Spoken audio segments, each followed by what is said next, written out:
You didn't learn to fear snakes. Snakes built the part of your brain that fears them.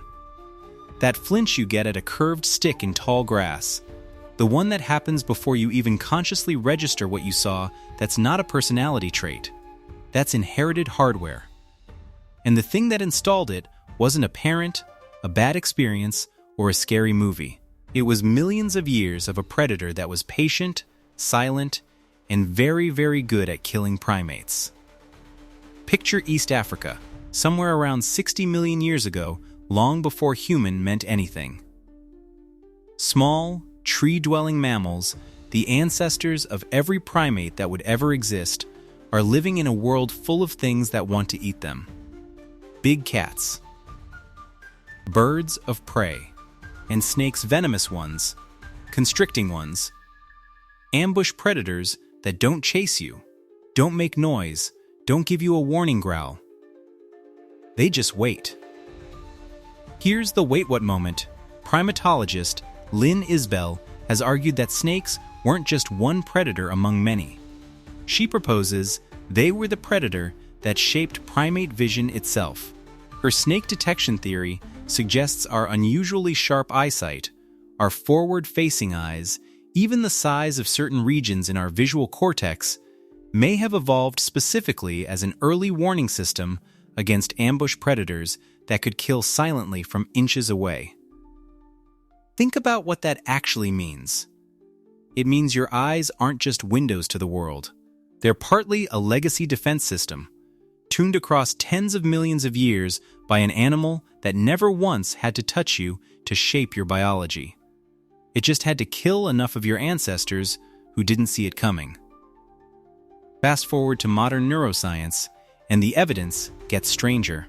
In 2013, researchers led by Quan Van Lay studied neurons in the pulvinar, a region deep in the primate brain involved in visual attention in macaque monkeys. They found neurons there that fired faster and stronger in response to images of snakes than to images of monkey faces, geometric shapes, or other threatening stimuli. Faster, not just also react to. Snakes got first priority, ahead of almost everything else the brain processes visually. Now here's where it gets personal. Psychologist Vanessa Lobu ran studies with human infants kids too young to have learned anything about snakes from books, parents, or culture. She found that babies as young as a few months old detect snake-shaped objects among other objects faster than they detect anything else, and their pupils dilate more when they see them, a physical sign of a stress response happening before the kid has any concept of danger at all. That's not a lesson. That's a factory setting. Compare that to something you actually learn, like fear of cars, or guns, or electrical outlets, all genuinely dangerous, all things that can kill you far more efficiently than a snake ever could in modern life. Psychologist Arne Mann ran experiments showing that humans condition fear responses to snake and spider images faster and unlearn them slower than fear responses to modern dangers like frayed wires or broken glass, even when both were paired with the exact same mild electric shock. Your brain treats a picture of a snake as more worth remembering than a picture of the actual thing that's statistically more likely to hurt you today. So think about what that says. Evolution doesn't update the way your phone does. It doesn't push out a patch every time the environment changes.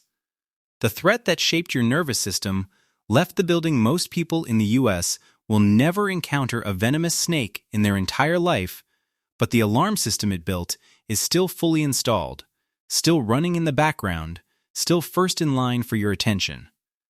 And it's not just snakes anymore. That same ancient circuitry gets recruited by anything that shares the right visual signature, a curved, elongated shape with no clear head or limbs.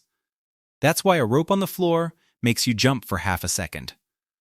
Why a shadow under the couch makes your stomach drop before your brain finishes the sentence that's just a phone charger. You are not overreacting. You are running software installed by something that hasn't existed near you in generations. This is the part that should sit with you. Somewhere in a hospital pediatric ward this week, a 2-month-old baby will look faster at a photograph of a snake than at almost anything else researchers can put in front of them. That baby has never seen a real snake, never been warned about one, never been bitten. And still, some ancient silent negotiation between predator and prey, struck millions of years ago on a savanna none of us will ever see, is already playing out behind their eyes. You didn't choose your fears. Some of them were bought for you, in advance, by ancestors who never met you paid for in the currency of the ones who didn't see it coming in time.